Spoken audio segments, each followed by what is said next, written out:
Assalamualaikum warahmatullahi wabarakatuh, Sampurasun. Nah, ketemu lagi nih barengan saya Zi Chandra dan juga tentunya teman-teman e-commerce yang saat ini lagi menyaksikan ataupun mendengarkan Passion, Pasundan Podcast Communication. Seperti biasa, hari ini ngobrolnya nggak akan sendirian, seru banget. Ada salah satu mahasiswa Prodi Ilmu Komunikasi, Nova Dila, betul nggak? Betul Pak, tapi teman-teman biasanya manggilnya Dila sih Pak. Panggilannya Dila? Iya betul. Oke, biar Dila, lebih akrab.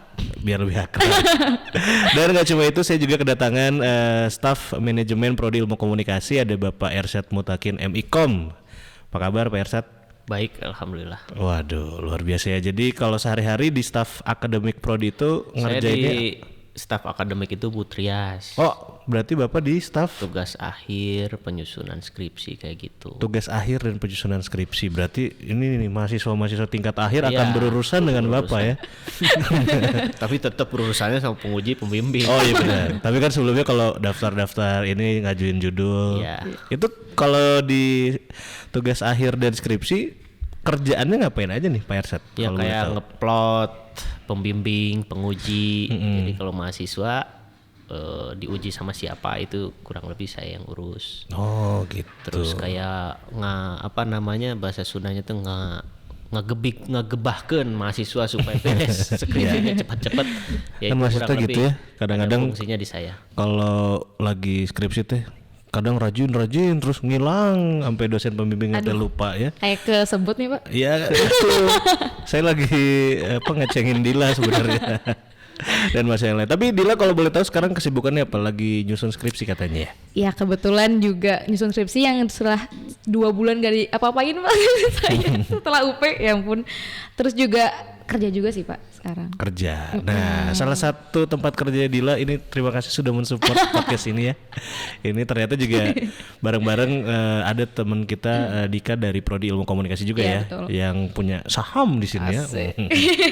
Tapi aku mau highlight dulu tentang kegiatannya Dila ya. Jadi beberapa bulan yang lalu, karena saya juga ada di Humas, saya sempat sedikit bikin profilnya Dila yang mengikuti kegiatan dari Indonesia Youth Youth Action atau kegiatan seperti relawan dan mengajar ya. Iya betul. Nah itu boleh diceritain nggak ke saya dan Pak Ersyad nih ya, kegiatan apa saja yang kamu ikuti di Indonesia Youth Action, dan Indonesia Youth Action itu apa? Jadi Indonesian Youth Action itu adalah organisasi yang bergerak di bidang pemberdayaan masyarakat Pak. Itu tuh kita ada 4 divisi. Yang pertama divisi pendidikan, lingkungan sosial, pariwisata dan ekonomi gitu. Kebetulan Dila waktu itu ada di divisi pendidikan Pak. Jadi di sana tuh kita ngajar-ngajar. Tapi juga divisi yang lain juga punya program-programnya masing-masing gitu. Yakin ngajar, saya lihat di Instagram. Oh liburan bukan ngajar. Liburan itu bonus Pak. Oh, Iya. Ngajarnya spesifiknya kemana? Ke SD, SMP, SMA atau gimana?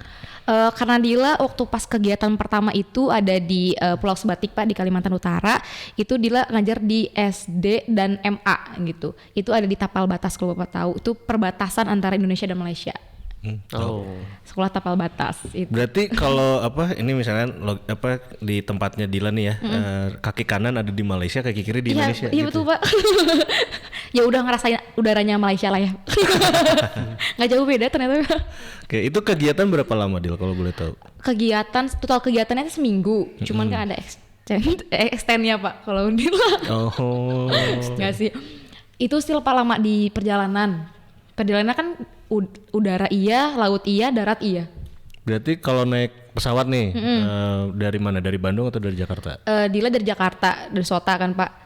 Dari Sota ke Balikpapan dulu, transit dulu. Oke, Balikpapan. Terus ke Nunuk kan? Itu jalan darat. Pesawat lagi. Oh, pesawat 2 lagi. kali jadinya. 2 kali pesawat. Terus pakai nyebrang dulu. Nyebrang kayak Jeff Oil gitu ya, speedboat gitu lah ya. Iya, 3 jaman, 3 jam. Oh, 3 jam berarti ferry dong. Tapi nggak terlalu besar sih Pak. Terus juga naik truk kolbak gitu. Itu 2 jaman sampai ke tempatnya. Wow. Emang kan di pelosok banget. Jauh ya, lumayan. Lumayan. Tapi ya enak juga sih Pak, udaranya lumayan panas. Oke, diceritain lagi kemarin di bidang itu apa saja nih yang dilakukan dalam pengajaran-pengajarannya Dila ngajar apa gitu? Apakah di sana mengajarkan bahasa Sunda kan? Kita dari Universitas Pasundan harus betul, gitu dong. Jadi kebetulan kalau di SD-nya sih Pak, itu tuh lagi ada kayak apa ya, pelatihan UTBK gitu. Sementara di sana tuh jarang banget ada anak-anak yang main teknologi kan Pak. Jadi kita tuh mengajarkan gimana sih caranya mereka input username-nya mereka, ID-nya mereka, gimana cara mereka untuk UTBK gitu. Oke. Mereka kayak ngetik aja, mereka masih kayak takut-takut gitu Pak, buka laptop aja, ini gimana ya caranya, ini pencet apa ya Kak, mereka tuh masih yang 11 jari ya ngetiknya. Iya betul Pak. Iya gitu, masih kayak canggung perkenalan mereka ke teknologi baru gitu Pak kalau untuk di SD-nya. Kalau di MA-nya sebenarnya kita lebih kebanyakan kegiatan di MA-nya si Pak di perbatasan yang sekolah tanpa batas itu. Di situ tuh lebih, karena kita juga nginep di situ, kita banyak kegiatannya kayak dari bikin baju tie-dye gitu sih Pak. Yang kita itu tadi itu apa kalau di Bandung mah celup perintang gitulah. Iya betul, bikin itu sama anak sana, mereka juga kan belum tahu gitu, tuh baru pertama kali buat mereka, jadi excited banget. Terus juga kita kebetulan juga ada di hari 28 Oktober, hari apa coba Pak? Hari apa tuh? Sumpah Pemuda. Iya kebetulan juga. Jadi upacara bareng anak-anak sama tentara yang di perbatasan juga ikutan. Tentara Malaysia atau Indonesia? Indonesia. Oh, kirain tentara. Upacara juga, terus Sumpah Pemuda bareng-bareng, terus juga kita ada lagi kelas lingkungan, jadi perkenalan juga sampah organik, non organik yang kayak gitu. Terus juga kita karena MA setelah maghrib kita ngaji bersama kayak gitu. Itu untuk pendidikannya sih Pak ya. Tapi untuk program-program yang lain juga menyesuaikan dengan programnya mereka masing-masing gitu. Keren ya, Persat nih kegiatan salah satu mahasiswa prodi Ilkom Dila ini kemarin sudah mengikuti, kalau bahasanya bisa disebut relawan mungkin ya? Iya, kayaknya Pak. Relawan, terus juga ya bidang-bidang organisasi, terutama organisasi yang ada di luar kampus gitu. Nah kan di episode sebelumnya kita sempat bahas tentang organisasi yang ada di kampus. Kita punya himpunan. Nah kalau kegiatan-kegiatan seperti ini dalam pandangan Pak Ersat gitu, apa nih yang bisa dilihat gitu poin-poin positifnya gitu? Saya sih melihat kalau dalam dari beberapa sisi ya. Kalau dari sisi falsafah pendidikan, Dila ini menjalankan salah satu nilai yaitu memanusiakan manusia.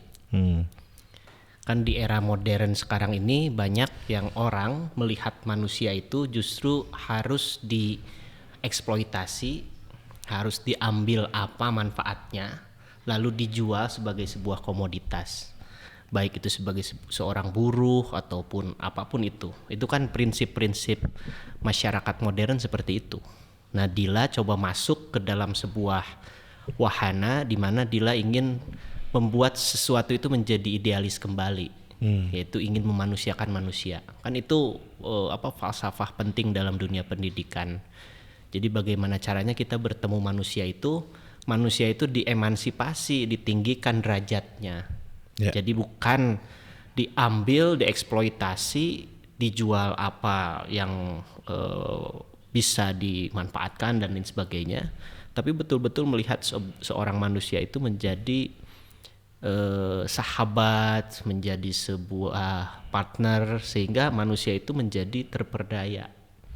Jadi bisa diberdayakan. Nah Dila masuk ke Kalimantan Sebatik ya, Kabupaten Sebatik, dan dia lah melihat itu potensi itu yang pertama. Jadi nilai falsafah pendidikannya bagus. Yang kedua, kalau melihat dari sisi religiusitas misalnya, Dila sedang ingin mengamini apa yang disebut oleh Rasulullah, khairun nas anfa'uhum linnas, ya. Seorang yang baik itu, manusia yang paling baik itu yang paling bermanfaat untuk manusia yang lainnya. Dila ingin mencoba hal tersebut kan. Jadi kedua sisi ini menurut saya menjadi sebuah kekuatan bagi seorang mahasiswa yang sekarang itu kita masuk di dalam era teknosentris. Orang-orang itu berbuat segala sesuatu tuh terpusat kepada teknologi. Kan kalau kita masuk di era sebelumnya, kita masuk ke era antroposentris. Kita berbuat sesuatu itu untuk manusia, kita sangat bergantung kepada manusia. Jadi hubungan antar manusia itu lumayan cukup baik. Tapi sekarang masuk ke era teknosentris, mahasiswa itu menjadi kehilangan pegangan sosialnya. Jadi kepekaan sosialnya dan lain sebagainya. Oleh karenanya produk-produk yang dilakukan oleh Dila ini adalah salah satu bentuk yang mesti kita lihat dalam kacamata yang luas, dan kita harus sebarkan ini ke mahasiswa pada umumnya, dan yang lebih penting lagi kepada manusia, umat manusia pada umumnya gitu. Karena yang Dila lakukan ini kan yang pertama tadi dari segi falsafah pendidikan bagus, dari segi falsafah agamanya bagus. Kalau dilihat dari falsafah pergerakannya pun bagus. Ini kan volunteerism ya, kesukarelawanan. Kalau kita lihat dalam perjalanan bangsa kita, tidak akan ada Indonesia kalau tidak ada semangat kerja volunteerism pada saat itu. Tahun 45 sebelumnya dan 45 sampai 65. Kalau tidak ada volunteerism, sikap-sikap kerelawanan, Indonesia itu tidak akan sampai sekarang. Nah, semangat kerelawanan ini sebetulnya, sikap kerja kerelawanan ini perlu memang didistribusikan ke banyak orang semangatnya itu, sehingga Indonesia ini tidak akan kehilangan orang-orang yang menjahit kebaikan lah, kurang lebih gitu. Kan kalau kita misalnya melihat Universitas Pasundan misalnya, kan sekarang bagus, akreditasinya A, sarana prasarananya tinggi, bagus gitu, mewah. Tapi kan kita tidak bisa melepaskan dari para founding fathers dan perintis-perintis Universitas Pasundan di zaman dulu. Dan perintis atau founding fathers Universitas Pasundan di zaman dulu itu sikap kerjanya itu volunteerism, kesukarelawanan. Berbeda ketika masuk di era pendidikan sekarang, karena orang sudah melihat, orang-orang tuh pada melek ke dalam dunia pendidikan, sehingga para pemegang modal itu melihat bahwa di dalam dunia pendidikan itu ada semacam bisnis yang basah, yang manis gitu. Atau bahasanya biasanya saya menyebutkan dunia pendidikan tuh bisnis yang malu-malu. Ya, bisnis yang malu-malu. Nah, makanya sekarang kalau bikin sekolah ada yang 2 bulan, 3 bulan udah bisa ongoing, udah bisa bersaing dengan sekolah yang umurnya sudah puluhan tahun, sudah ratusan tahun. Sekolah-sekolah yang berumur ratusan tahun, yang sudah puluhan tahun, saya berani yakin, berani jamin mereka lahir dari semangat, tenaga, keringat dengan sikap kerja volunteerism itu. Kalau tidak ada itu, saya pikir tidak akan ada sekolah-sekolah yang bagus, yang usianya sudah panjang. Oleh karenanya Universitas Pasundan misalnya bisa sampai baik seperti ini, itu kalau kita lihat dalam sisi yang normalnya, ini mungkin manajerialnya yang bagus. Oke, betul itu. Tapi kalau kita lihat lagi dalam sisi yang lebih spiritual, ada berkah-berkah para perintis, para pendiri, sehingga menjadikan Unpas bisa sampai sekarang ini. Begitupun dengan sekolah-sekolah yang lain. Nah, dan kerennya apa yang dilakukan Dila ini ternyata adalah satu-satunya perwakilan dari seluruh Indonesia yang dari Universitas Pasundan, betul? Betul, Pak. Tuh. Dari kampus lain? Dari kampus lain rata-rata Bandung di luar Raya ada? Bandung. Oh, di luar Di luar Bandung, dan beruntung ya dari prodi ilmu komunikasi. Itu dong ya. Support. Berarti apa saja nih yang kamu dapatkan dari kegiatan kemarin, Dil, selama kurang lebih tadi berapa, sebulan? Enggak sih, Pak, 2 minggu lah kalau. 2 minggu. Kalau tadi kan mengajarnya sudah diceritakan, apa nih yang kamu inget terus gitu, misalkan aduh anak-anaknya lucu-lucu banget gitu, kayak Pazi gitu kan. Sebenarnya selain pengalaman sih, Pak ya, tapi jadi lebih bersyukur juga gitu sih, Pak. Teman juga kan jadi lebih banyak dari luar pulau, dari luar kota. Satu yang Dila inget itu di sana tuh susah air, Pak. Jadi kayak beberapa hari pernah nggak mandi gitu karena kita tuh hanya mengandalkan air hujan. Hah? Serius? Serius. Kalau misalkan kita mau air bersih itu tuh harus kayak 3 jam 4 jam nunggunya. Karena kita kan pakai dikirimnya pakai truk gede gitu nih, Pak. Oh, air bersih itu harus nunggu kiriman dulu. Iya, gitu. Beli dari itu juga satu tornya tuh kayak mahal gitu bagi mereka tuh. Nggak ada sumber air gitu? Nggak ada, Pak. Jet pump, PDAM nggak ada di sana? Jadi airnya tuh Tirta Wening nggak ada di sana. kayak nggak bisa untuk dikonsumsi Pak Oh, airnya oke tuh. oke. Jadi hanya untuk apa ya? Ya itu saja lah atau nyuci-nyuci apalah. gitu-gitu Kayak ya. gitu Pak. Jadi kita mengandalkan air hujan kalau untuk masak dan lain-lain gitu. Kalau mau air bersih ya nunggu dan mahal gitu. Jadi ngantri, kita tuh kan nginepnya tuh di sekolah nih Pak. Kamar mandi cuma satu. Oke. Kita ada 15 orang. Wow. Jadi jadi kayak kegiatan dimulai dari jam 8 pagi. Jadi kalau saya nggak cukup waktunya nggak mandi, apalagi Kalimantan panas. Jadi mau nggak mau. Tapi kesini udah mandi kan? Udah dong Pak. Oh, saya kirain masih ke bawah kebiasaan di sana kan. Kalau ke kampus sih mungkin ya. Nggak tahu ya. Tuh. Kadang-kadang. Ini berarti kalau dilihat dari ceritanya Dila ini, apalagi nih Pak Ersat yang mau dikomentarin, atau mungkin Pak Ersat melihatnya, wah luar biasa ya, udah mau ke sana ongkos sendiri ya Ongkos. kan, terus juga ada supporting juga Support, kan dari fakultas, tuh dari Univ dikasih nggak? Univ juga. Oh dari Univ dikasih. Berarti semua ya dari prodi dikasih ya. Oh, enak ya berarti ya. Belum dari bias juga deh. Belum ada waktu itu. Itu apa nih yang mau dilihat Ya, sisi baiknya lah, positifnya gitu? Ya positifnya kan Indonesia itu punya apa namanya pulau yang banyak dan luas sekali. Kalau kita menggunakan tenaga-tenaga yang sifatnya birokratik gitu ya, saya pikir kita tidak akan sampai kepada kesempurnaan sebuah bangsa, kurang lebih gitulah. Nah pekerjaan-pekerjaan seperti Dila ini kurang lebih meringankan beban bangsa. Ya, sepakat. Jadi saya juga kebetulan punya sekolah di Bandung Barat tapi belum Kalimantan, jadi air masih nggak terlalu susah. Itu gratis ya. Jadi kalau kata Dila tadi apa namanya nulis-nulis Ngetik gitu. ngetik itu masih susah. Bahkan di level di Bandung Barat pun kejadian-kejadian itu seperti sering ditemui oleh saya gitu. Jadi ketika kita tutup mata terhadap kondisi-kondisi seperti itu, maka kita tidak akan menemukan suasana bangsa yang enak dipandang. Ya. Jadi oleh karenanya tadi balik lagi semangat volunteerism, semangat kerelawanan, dan lebih jauh dari itu semangat yang bersifat apa ya, keperjuangan lah. Dila ini kan keperjuangan, cuman karena apa namanya ketawanya kenceng jadi nggak pantas nggak nih disebut pejuang gitu. Kan kalau pejuang kan kayak Muhammad Hatta gitu ya, diem gitu. Kalau Dila kan ekspresif khas orang-orang pemudi-pemudi zaman sekarang. Jadi itu adalah salah satu bentuk ikhtiar Dila untuk meringankan berbagai macam kondisi di bangsa kita.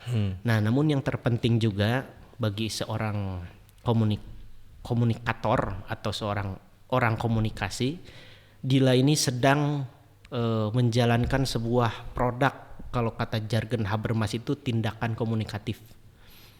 Tindakan komunikatif itu dia ingin melihat orang itu sebagai seorang subjek, bukan sebagai seorang objek.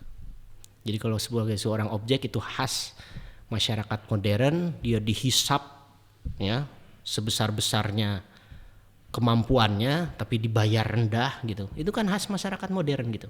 Tapi Dila ingin memposisikan apa yang disebut oleh jargon Habermas sebagai tindakan komunikatif. Dia ke sana ngobrol sama orang dan memposisikan orang itu sebagai seorang subjek juga. Ya. Kan kehidupan relasi sosial yang baik itu adalah kehidupan yang dibangun berdasarkan pemahaman subjek dan subjek, bukan subjek dan objek. Oleh karenanya, ketika Dila membangun semangat sekolah anak-anaknya, sampai saya yakin Dila kesulitan di sana untuk menjadi guru yang otoriter kan? Ya kan? Bahasanya juga Pak beda. Iya, guru yang bahasanya guru yang instrumental gitu. Jadi atas bawah gitu. Kamu gini, dia cepat nerima. Tapi betul-betul Dila itu menggunakan pendekatan yang sangat egaliter. Egaliter itu ya kita duduk sama-sama. Dek, kamu apa masalahnya? Belajar bareng. Belajar bareng. Yang di Bandung pemahaman sekolah itu 7 sampai jam 2, di sana mungkin bisa sampai jam 2 malam. Karena mungkin Dila harus membereskan banyak urusan siswa-siswi yang belum paham apa yang Dila sampaikan tadi. Nah, itu memang perbedaan yang signifikan antara pendidikan di pedalaman dan di perkotaan. Kalau di perkotaan rule materialnya sudah enak gitu ya. Guru tuh tinggal ngomong, tinggal berbicara, tinggal stimulus pakai tugas-tugas, latihan-latihan, oke, beres. Tapi kalau pedalaman itu punya semacam kondisi yang kita harus pahami itu sebagai seorang subjek tadi. Kalau kita tidak memahami dia sebagai seorang manusia, capek kita. Itu kejadian nggak apa yang tadi diobrolin sama Pak Ersat? Misalnya anak kelas 1 SD tapi belum bisa membaca gitu. Jadi kebetulan emang di sana tuh cuman ada 2 kelas, Pak. Dan itu tuh 1 sampai 6 tuh disatuin semua. Hah? Disatuin? Iya, disatuin, Pak. 1 Soalnya sampai kan SDM-nya kurang. Iya. Guru di sana cuma berdua gitu. Oke. Jadi yang lainnya tuh jadi kayak kalau dia lagi nggak ke rumahnya, dia nginep di sekolah gitu. Soalnya jarak dari rumahnya ke sekolahnya jauh kan, Pak. Jadi yang cuman stay di sekolah tuh cuma berdua gurunya tuh gitu. Terus anak-anaknya pun sama, karena sekolah dari rumah dan sekolah pun jaraknya jauh, jadi anak-anaknya pun banyaknya yang tinggal di sekolah gitu, Pak. Makanya kita kemarin juga anak-anaknya juga jadi sama-sama belajar, kata Bapak bener. Iya. Kita mengajarkan yang mungkin kita punya gitu. Mereka juga kayak, Kak ayo kita masak bareng gitu kan. Udah saatnya waktu makan misalkan kita masak bareng. Oh kalian masak? Iya Kak, kita bagian motong-motong biasanya, atau enggak kita bagian nyiapin piring, atau dia bagian nyuci piring biasanya gitu, baju nyuci sendiri gitu, Pak. Coba kalau kita memandang anak-anak itu sebagai sebuah objek itu kan seperti benda ya. Yep. Kita bisa nerima nggak? Pasti kita kesel kan. Betul. Ini nggak nguntungin. Udah waktunya beres sekolah, bukannya pulang malah tetap diem di sini. Saya mau gitu istirahat. kan. Iya, Istirahat. Tapi apa? Tapi kalau kita tadi memposisikan diri kita sebagai subjek dan anak-anak itu sebagai sebuah subjek, maka kita akan menumbuhkan perasaan yang saling mengerti satu sama lain. Gitu. Oleh karenanya penting sekali di dalam dunia pendidikan suasana seperti itu dihidupkan. Jadi kalau di dosen jangan ada dosen yang boleh nggak Pak saya ke rumah bimbingan. Secara pikiran sederhana, waktu kan udah habis tuh belajar ya, udah nggak kuliah tapi dia minta mahasiswa itu minta bimbingan ke rumahnya, boleh nggak? Kalau kita mikirin mahasiswa sebagai seorang objek, kita tidak akan nerima itu mahasiswa. Iya, pasti besok aja ya. Iya, ketemunya makanya di ketika kampus kita gitu. memposisikan mahasiswa sebagai seorang subjek, maka kita akan memanusiakan dia dan muncul di dalam diri kita, membuat rumah kita itu menjadi rumah yang sukarelawan gitu. Di rumah kita mahasiswa masuk diskusi di sini, kita ngobrol panjang lebar di sini. Kan kalau kita lihat dosen-dosen di zaman-zaman dulu banyak sekali yang memperagakan hal tersebut. Nah, jadi tidak boleh di dalam dunia pendidikan itu ada semangat industri. Iya. Semangat industri itu apa? Kalau industri, orang yang kerja di pabrik itu dari jam 7 sampai jam 4 pulang. Atau 9 to 5 lah 9 to 5 kantoran ya. 9 to 5 itu kan semangat kerja industri. Kalau semangat kerja di dunia pendidikan itu tidak boleh seperti itu. Yep. Jadi kita harus melihat seberapa berharganya mahasiswa, seberapa berharganya siswa bagi kita. Sehingga kadang kita punya waktu-waktu extend ya buat melayani mereka. Ya kan, kalau dulu kan kita itu waktu zaman pra kemerdekaan kan buta huruf. Sampai sekarang kita melek huruf. Meskipun masih literasinya paling bawah.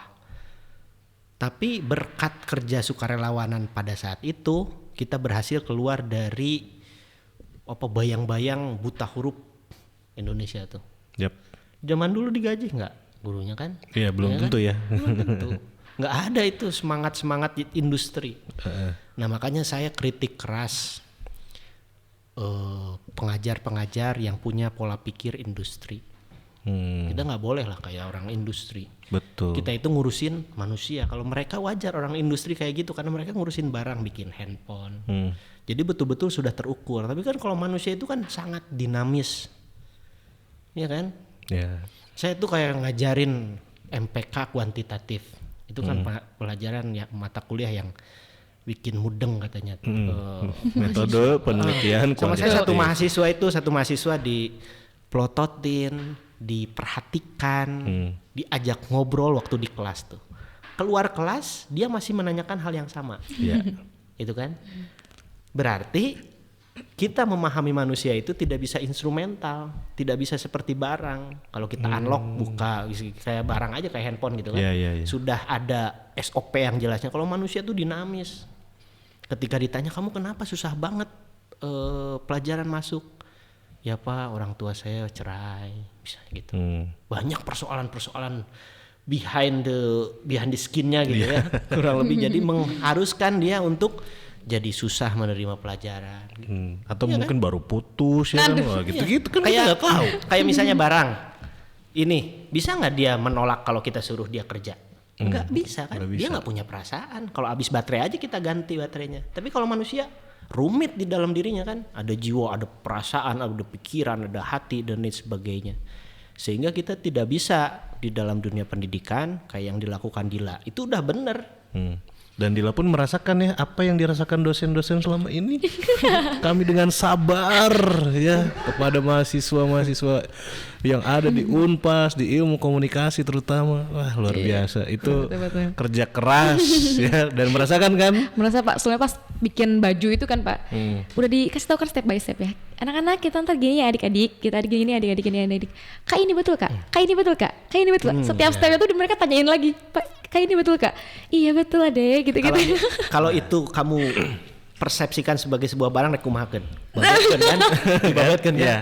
Hese pisan kan kayak kita kalau HP lemot kan, kalau HP lemot gimana? Gimana sih? Ganti deh kan. Ya kan? Kalau manusia nggak bisa gitu. Belum lagi generasi Z gitu ya. Ini yang sering terjadi ya. Saya menyebutnya mahasiswa lah gitu. Saya sudah memberikan cerita aja, ini mah cerita ya.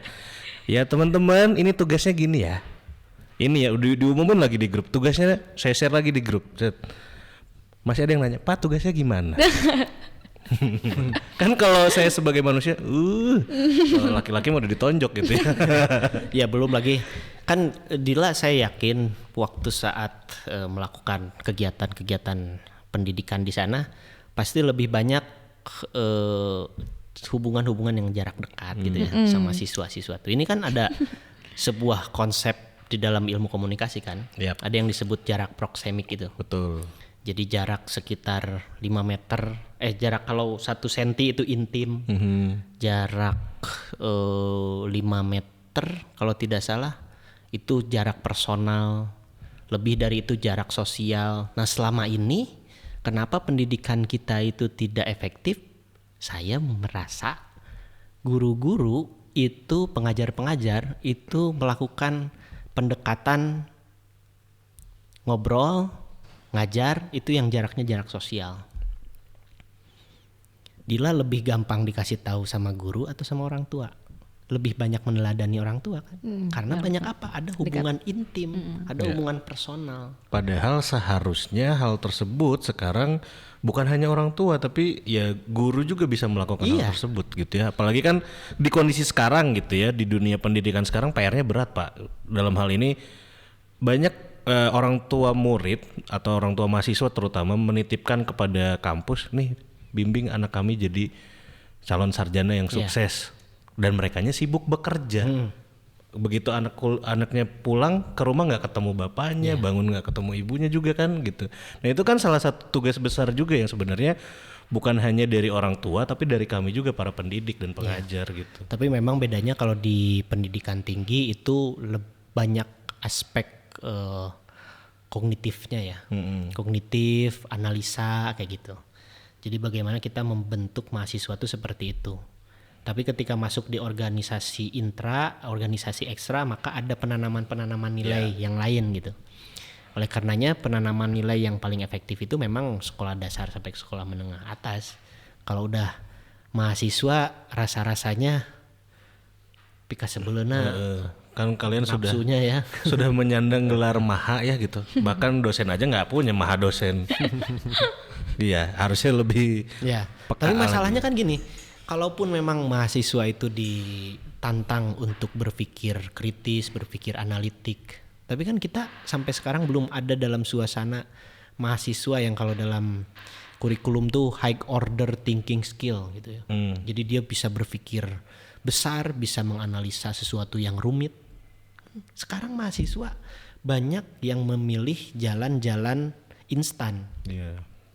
Jalan-jalan yang cepat gitu ya untuk menyelesaikan sebuah persoalan. Jadi udah kayak politisi aja gitu. Jadi yang rumit itu gimana caranya supaya diringkaskan tapi dengan cara-cara yang kurang etis. Nah sementara harapan besar bangsa kita terhadap perguruan tinggi, pendidikan tinggi itu ingin melahirkan mahasiswa atau agen-agen yang bisa menganalisis persoalan yang rumit, berpikir yang sangat abstraktif gitu kan. Dan jadi problem solver tentunya. Nah itu yang paling pentingnya. Nah Dila dari belakang dulu kalau Dila problem solver dulu, baru dia lihat oh kayak gini ya konsepnya gitu. Lu kaget nggak? Dia pergi dulu ke Kalimantan. Awal-awal kesana kaget nggak, maksudnya nggak ada air, itu mah hal-hal ya mungkin kita juga pernah ngalamin lah nggak ada air. Yang paling males apa nggak ada ini ya minimarket gitu, Indomaret gitu. Nggak ada Pak, kita malam-malam nih kalau kita makan tuh harus barengan kan, karena masaknya kan bareng, pasti beli bahan-bahannya tuh kan jauh, jadi pasti beli itu buat seharian gitu. Terus kalau hari itu bahannya udah habis, otomatis kan harus nunggu buat besok pagi ke pasar, terus nanti masak lagi bareng-bareng. Kalau malam-malam lagi lapar tuh kita ojek online aja ya gitu ya. Hmm. Nggak ada Pak. Kita udah nanya di sini ada ini. Nggak ada Neng. Kayaknya kalau ada pun namanya GoPlan. Pesawat itu dari Bandung ini makanan. Helikopter makanya ya. Anak-anak tuh kalau mau sekolah pun apa nih kayak gini-gini. Kalau orang lewat gitu dia numpang gitu Pak. Soalnya kan nggak ada ojek kayak gitu. Jadi pakai truk-truk besar dia numpang orang nebeng ya nebeng. Gitu ya. Anak-anak tuh kalau ke sekolah kayak gitu. Kita juga sama. Dan Dila merasakan sangat dalam ya bahwa Indonesia sebagai sebuah bangsa keadilan itu belum rata. Betul Pak. Kan? Belum rata. Dan siapa tugasnya yang meratakan itu? Lain tukang bangunan, tukang nyemen diratakan. Tapi tugas kita sebagai orang yang sadar. Iya, jadi saya sih gitu iri, ya? saya sih iri. Bener, saya juga punya kesempatan kayak Dila. Saya pengen. Kita juga pengen, karena apa ya? Cuman dari Bandung bawa dulu makanan yang banyak gitu ya. Betul Pak. Harus tuh. Berapa lama? Tuh. Ya total 2 mingguan sih Pak. 2 mingguan. Seminggu lebih lah. Karena gini ya, tantangan kalau kita ngajar di ibu kota, taruhlah di Bandung gitu, itu mah udah biasa gitu, maksudnya kayak makanya jarang kan ngelihat dosen telat gitu. Jarang nggak? Jarang sih. Ya, karena ada sense bahwa kita bertanggung jawab gitu. Bertanggung jawab untuk nih, kalau di jadwal kan jam 6:30 udah datang. Udah bersikap untuk bagaimana caranya kita datang tepat waktu lebih awal gitu. Tapi masih ada yang setengah jam kemudian masih punten Pak telat. Udah tahu telat punten lagi. Ya kan kalau itu nggak tahu malu gitu kadang-kadang. Tapi nah di pedalaman tadi kan yang Dila ceritakan gitu. Mereka sampai nginep. Itu kan berarti bagaimana caranya? Nggak ada lagi alasan Pak rumah saya jauh di Ranca Ekek, di Kalimantan mah nginep. Iya betul. Apa asik gitu di sana? Yang asik kalau dari sekolah sih anak-anaknya sih Pak lucu-lucu banget. Lucu-lucu. Mereka tuh lebih semangat gitu Pak. Kalau aku lihat ya, kalau misalnya ada hal baru tuh pengen lebih explore lagi, kayak ditanya tuh lebih kritis gitu. Mereka tuh lebih kritis kalau misalkan sama anak-anak yang mungkin biasanya di Bandung atau yang bisa aku temuin di sini gitu Pak. Kayak malam-malam pun dia masih, kan kita tuh bawa banyak buku nih. Mereka tuh kayak, Kak baca bareng dong Kak. Padahal itu tuh udah mau malam gitu, udah malam. Kak baca bareng dong Kak, ceritain yang ini dong Kak, kamu baca buku ini dong, kayak gitu. Kayak lebih pengen tahu. Antusiasnya lebih besar. Terus nanya-nanya, terus lucu banget sih Pak, kayak nanya, Kak di sana ada ini nggak? Kak di sana ada ini nggak? Gitu. Dia nanya, gimana di kota? Iya gitu. Di Bandung ada mall nggak gitu? Iya kayak gitu. Kalau di sana juga ada, tapi kan harus ke kota gitu ya. Iya beda pulau Pak. Di pulau itu nggak ada. Jadi memang kehidupannya di pulau itu ada berapa kecamatan? 5 kecamatan. Sebatik Tengah, Sebatik 4 sih Pak. 4 dalam satu pulau 4 kecamatan. 4 dan sekolahnya cuma sekolahnya tuh ada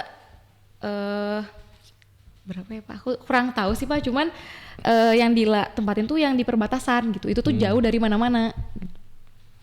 Oke, nah itu Kalau tadi ya, kalau digambarkan ya, memang saya ngelihatnya kalau di Instagramnya Dila mah gitu, berlibur berkedok relawan teh ya gitu ya, kayak yang seneng aja di sana teh. Tapi ternyata seneng. di balik itu ada cerita-cerita ya jujur memprihatinkan, tapi untungnya hadir generasi-generasi muda kayak Dila yang ikut semangat untuk membangun pendidikan di sana gitu doh, ya Iya. kan? Ya karena memang pondasi utama kita atau apa ya, supply terbaik untuk kemajuan bangsa kan di pendidikan. Yep. Jadi kalau kita di dalam melihat pendidikan aja udah kacau gitu ya.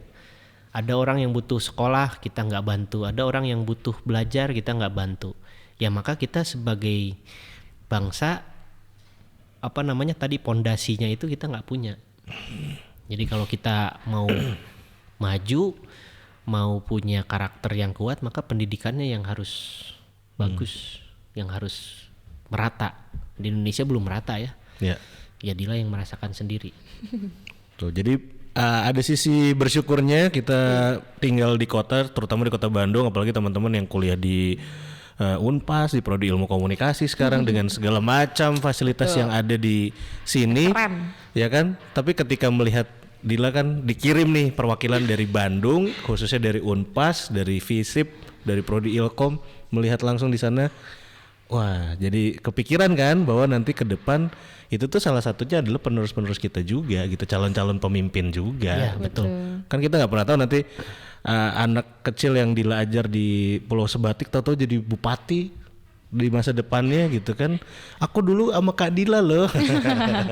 Biasanya kalau aktivis-aktivis yang model Dila ini dia bisa meresapi kondisi yang pernah dirasakan di Kabupaten Sebatik itu, dan biasanya nanti di satu momen suka ada ketemu gimana caranya saya ingin membuat sebuah gerakan, gimana caranya saya ingin membuat sebuah sekolah yang apa namanya sekolahnya yang bisa gratis misalnya gitu, biar Dila aja yang capeknya gitu ya, guru-gurunya fokus aja ngajar gitu.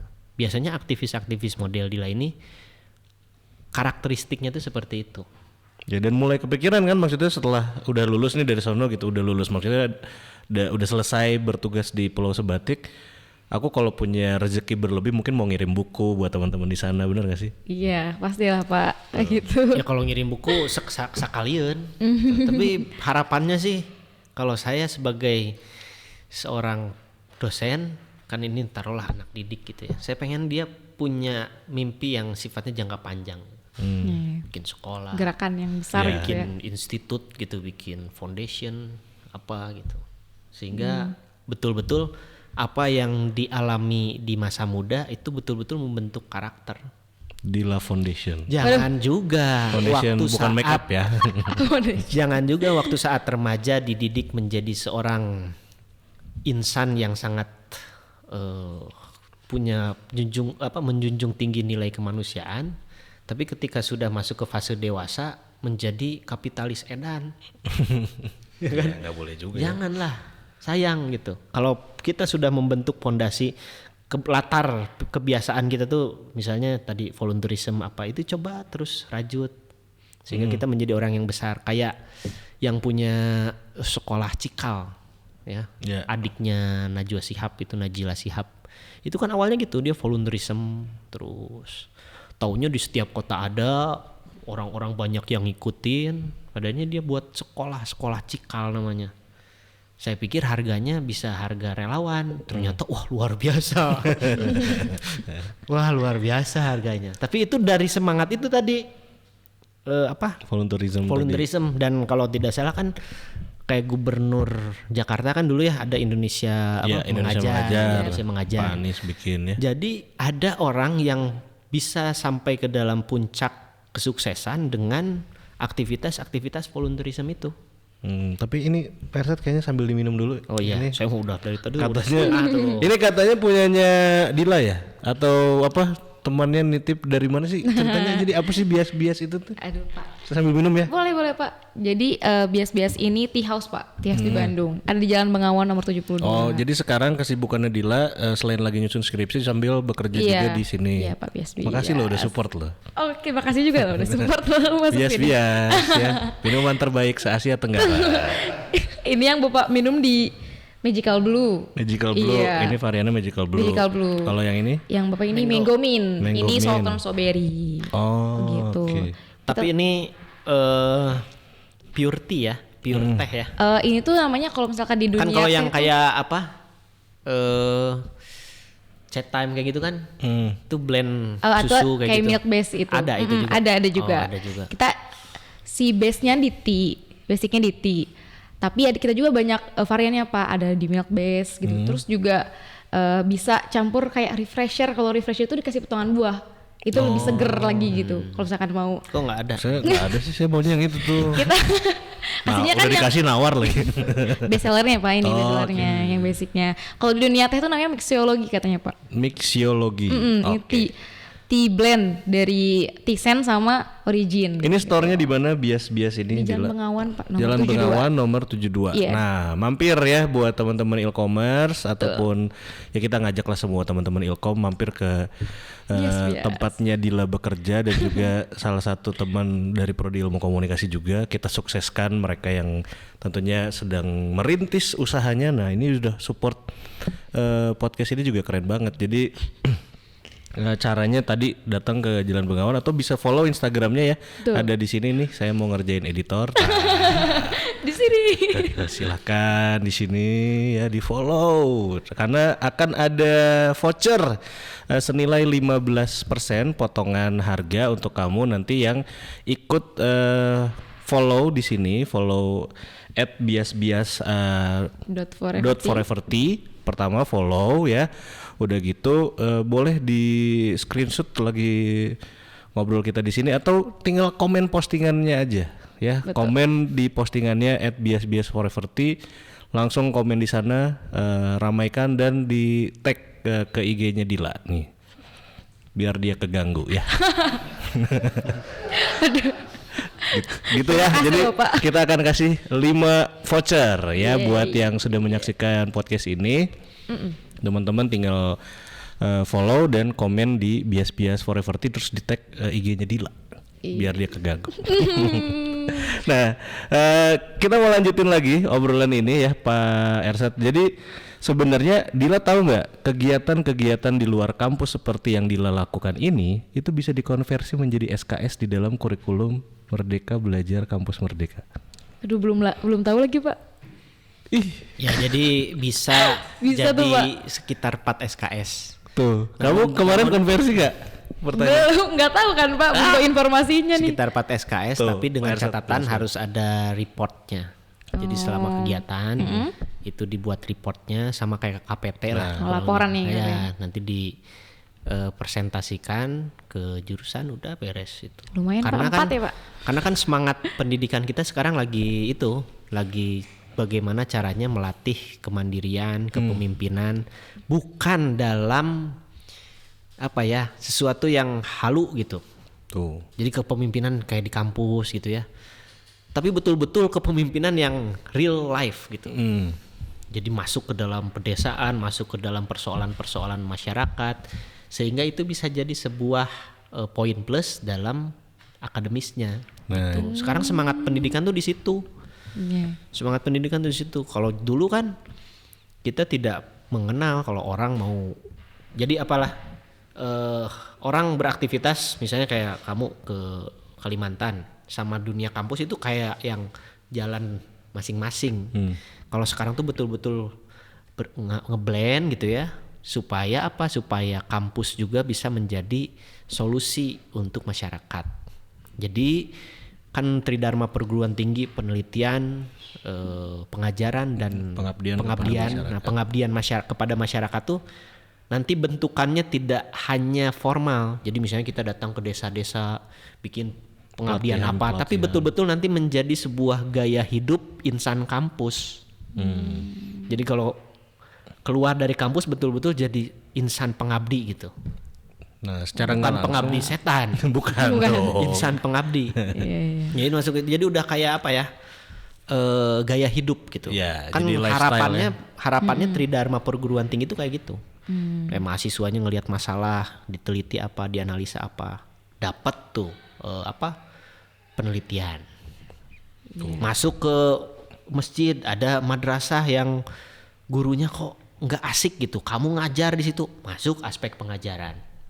Ya kan, ada orang susah nemuin bagaimana caranya mengolah sampah organik, bagaimana caranya menjadi YouTuber yang hebat gitu ya. Kan sekarang anak-anak ditanya, zaman dulu kita kalau ditanya mau jadi apa, Dokter. ya sangat mainstream banget Iya. gitu ya. Iya. Dokter, polisi, pilot. Kalau sekarang kan Jadi YouTuber siapa? Udah spesifik juga dia. Iya, Udah Atta Halilintar siapa?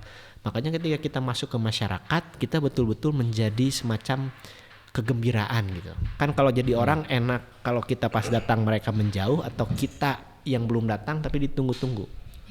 Iya kan? Kita mending jadi orang yang ditunggu-tunggu. Nah, insan kampus tuh idealnya ada dalam suasana seperti itu. Iya. Aduh, kapan ya dari Unpas nih datang lagi ke desa kami. ya kapannya Papa Jiri kesini gitu. Anak-anak kecil misalnya, anak-anak kecil, kapannya Papa Jiri kesini, kalau Papa Jiri kesini suka beliin apa. Itu kan solusi buat mereka. Solusi itu kan tidak mesti sesuatu yang sifatnya materialistik, tapi kebahagiaan yang mereka dapatkan itu juga adalah salah satu bentuk pengabdian kita kepada masyarakat. Karena level tertinggi dari ilmu pengetahuan adalah kebahagiaan. Untuk apa manusia berilmu pengetahuan kalau tidak bahagia? Makanya banyak orang yang pintar luar biasa tapi dia stres, bunuh diri dan lain sebagainya. Waduh. Banyak kan Iya, filosof kita di zaman dulu kan kayak gitu. Orang-orang di Jepang juga kan gitu. Minum racun apa. Makanya tingkatan tertinggi bagi seorang yang berilmu pengetahuan adalah kebahagiaan. Makanya apalagi kita orang Indonesia yang punya suasana ketimuran yang cukup kuat, energi ketuhanan ya, energi keagamaan itu tuh harus muncul. Sehingga kalau itu muncul, datanglah kebahagiaan. Oleh karenanya kita itu tidak boleh hanya sekedar berilmu pengetahuan, tapi harus sampai ke level tertinggi, paling tertinggi. Tuh, kebahagiaan. Tuh sebahagia. Banyak nggak orang bahagia yang nggak berilmu? Banyak banget Itu dong. berarti udah punya ilmu tinggi banget. Ya kan? Orang berilmu itu kalau keluar kayak saya keluar kampus masih ada riset apa, masih manyun. Belum beres ya Pak ya. Belum beres. Pusingnya. Belum beres. Kayak Dila aja. Belum. Aduh, skripsi belum selesai ya kan. Iya gitu. Kita tuh belum sampai kepada makom tertinggi. Tapi kalau ada skripsi, ada apapun, kita tetap senyum gitu ya. Berarti kita sudah menikmati dunia penelitian, dunia pengajaran, dunia pengabdian kepada masyarakat sebagai lifestyle. Seri weh, Pak, pegawai nih seri weh gitu. Enak gitu. Nah, itu udah lepas berarti makom tertinggi. Orang berilmu adalah yang bahagia. Itu sebahagia nih saya dapat bias-bias Masuk terus. tiap episode ya. Oh, itu kalau dikonversikan kan kayak tadi Kalau MPKM kan. bilangin nih, kalau dikonversikan ya, kamu bisa dapat lah 1 SKS. Ya kayaknya Pak Fajri kita mesti datang ke Bias-Bias. Kita lihat bagaimana kondisi di store-nya. Ya nanti kita Kalau ramai nanti kita bisa konversikan. Oh iya benar. Boleh Pak. Dan tadi juga kan sekaligus informasi ya, karena Dila juga belum tahu bahwa kegiatan-kegiatan bentuk keorganisasian, kemudian kegiatan-kegiatan bentuk kerelawanan itu bisa dikonversikan menjadi 4 SKS, setara dengan 4 SKS asal ya tadi membuat laporan dan ada pengujian. Jadi teman-teman yang ada di himpunan juga sebenarnya bisa saja gitu ya, karena kemarin kita ngobrol bareng sama Himakom kan suka ada kegiatan pengabdian mereka. Nah itu juga bisa kok gitu untuk dikonversikan menjadi sebuah SKS gitu ya, dan setara dengan 4 SKS kan lumayan. Lumayan banget Pak. Ya kan, karena gini, sekarang itu kenapa semangat pendidikan tinggi itu ada di situ ya, atau pendidikan secara keseluruhan dari mulai dasar sampai ke pendidikan tinggi. Karena nampaknya banyak orang ahli-ahli itu melihat bahwa di Indonesia itu sekarang social skill itu menurun. Karena tadi kita ada di dalam teknosentris ya. Ya, kita fokusnya banyak itu di generasi teknologi. nunduk Pak ya. Sehingga social skill kita itu menjadi hilang kan. Kayak saya, Pak Ersad besok saya jam 9 ada di Prodi, Bapak ada ya? Hello, kan ya, maksudnya kok jadi dia yang nentuin waktunya gitu kan kalau zaman dulu yang namanya dosen, yang namanya guru itu tuh dijaga sedemikian rupa, bukan sebagai seorang raja, tapi kalau kita paham dari orang-orang Islam gitu ya, dalam guru tuh ada keberkahan yang mengalir luar biasa. Sementara sekarang memahaminya kan tidak seperti itu. Guru itu yang tadi sebagai objek aja, dia objeknya apa? Nilai buat saya. Keuntungan buat saya apa? Nilai, kasih nilai. Keuntungan buat saya apa? Kasih mata kuliah. Jadi udah memposisikan dosen juga sebagai objek, gitu. Tidak sebagai subjek yang di dalamnya ada apa? Ada kemanusiaan, ada keberkahan. Kalau zaman dulu mah eksis kayak gitu teh. Iya. Ya. Jadi nilai-nilai itu yang dirasa kurang pada saat ini. Ya, makanya social skill menurun sehingga datanglah semangat sekolah MBKM. Kan MBKM itu kan exchange ya, pertukaran dari kampus ini ke ini. Kan ini aromanya aroma sosial gitu kan, supaya di kampus ini bisa berinteraksi dengan kampus ini. Ya, Dila juga kan ngerasain. Ya, masuk lagi ke misalnya ke Kalimantan, ngajar di sana itu kan betul-betul upgrade sosial. Jadi kita itu sebetulnya punya bakat sosial yang cukup tinggi karena bangsa Indonesia. Tapi dengan datangnya teknologi kita tidak cukup bahasanya ya. Kita kaget gitu. Harus seperti apa mengelaborasikan gitu antara dunia sosial dengan dunia teknologi. Oleh karenanya semangat yang seperti Dila ini adalah salah satu contoh untuk kita upgrade social skill kita. Oke, berarti Dila selama ada di sana juga tadi kan udah diceritain ya pengalamannya, terus juga yang pengen saya tahu tuh seleksinya. Seleksinya dulu nih sebelum kita bikin closing statementnya. Itu seleksinya kayak gimana sih sebenarnya, apa yang harus kamu lakukan sehingga terpilih katanya dari seluruh Indonesia dan mewakili Unpas juga terutama ya. Itu gimana Dil? Jadi ada 3 kategori Pak. Itu tuh fully funded, partial funded sama self funded gitu. Itu tuh jadi 3-tiganya seleksi.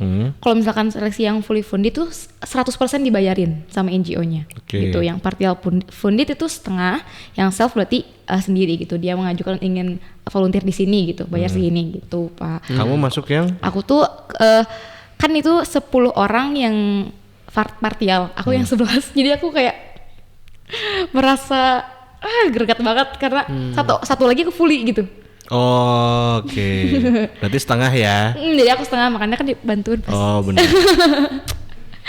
setengah dari NGO-nya, dari IEA-nya, setengah dari pribadi, universitas dan lain-lain. Dan pribadi juga tetap ya? Iya kan buat apalah gitu di sana.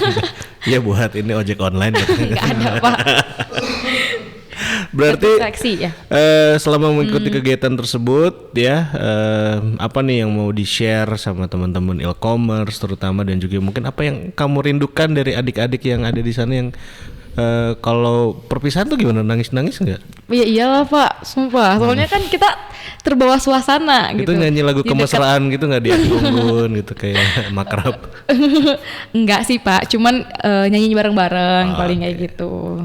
Terus juga tadi lupa mention juga pas di seleksi itu kita ada tahapan formulir dulu kayak isi G-form biasa, data diri, terus juga pertanyaan-pertanyaan yang berhubungan gitu Pak untuk nyeleksi data gitu. Oke, terakhir itu aja. Terus, paling apa nih yang mau dipesenin dari kamu terutama buat ya kan Dila udah di angkatan akhir nih ya.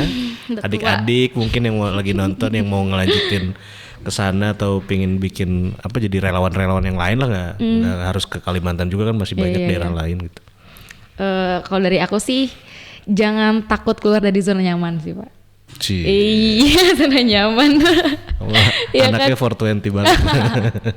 Soalnya kalau misalkan kalian belum mencoba tuh kalian gak akan ngerasain apa sih feelingnya beda Pak kalau misalkan cuman nonton doang sama kita terjun langsung gitu. Ya, Kan, karena Pak? kata pepatah mengatakan love will find you if you try. Nah, Wis. cocok banget.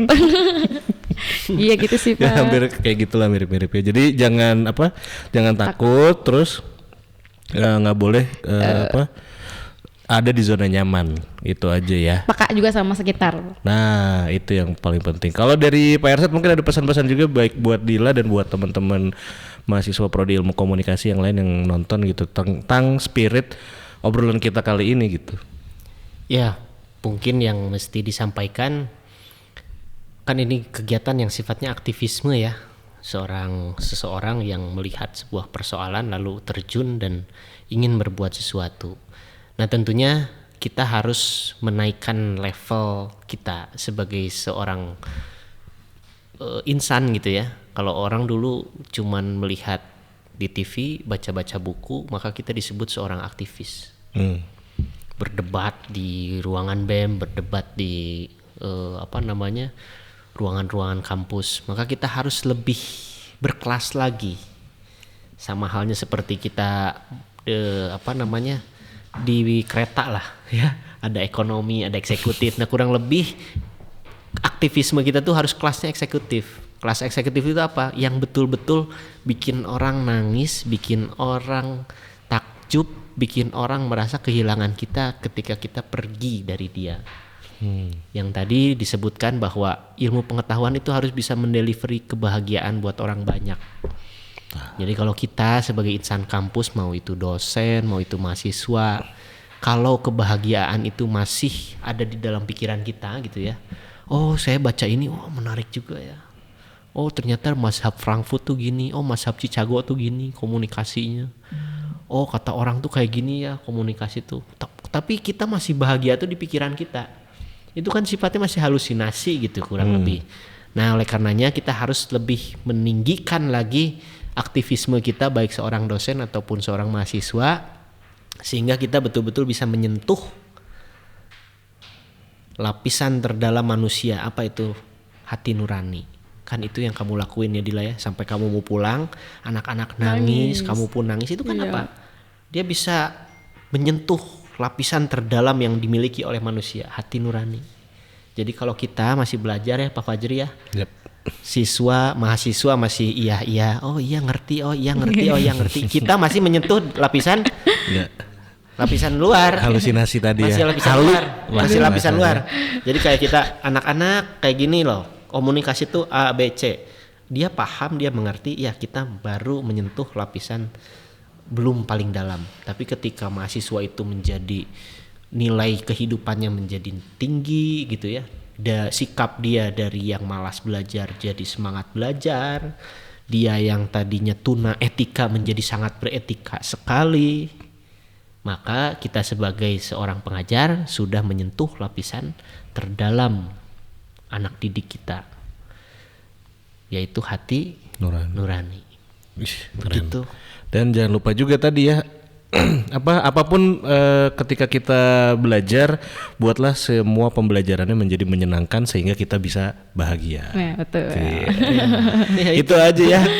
Aduh, saya pengen banyak kerjaan jadi itu pengen bahagia tapi susah. Nah, gitu. Skripsi belum beres. Skripsi belum beres, ini nilai saya banyak yang C gitu. Berarti kita belum masuk ke dalam makom tertinggi ya, Kang Fajri. Jadi jangan ngeluh Dila ya kalau nilainya C. Nilai C itu udah lulus, hey. Oke. Cuma tadi kan kelasnya ekonomi. Kelasnya benar ekonomi, Bukan eksekutif. ya kan, belum eksekutif. Belum upgrade. Kalau pengen eksekutif ya belajar ya lebih rajin lagi, gitu ya.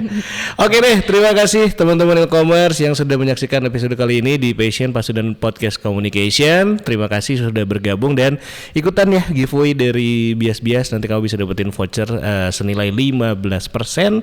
Caranya gampang banget, sekali lagi diingetin, tinggal follow @biasbias.foreverT, terus juga komen di postingannya Bias-Bias dan di tag ke Nova Dila. IG-nya apa sih? Oke, @novadilara. Nah, itu ya. Jangan tag ke saya, tag ke dia aja.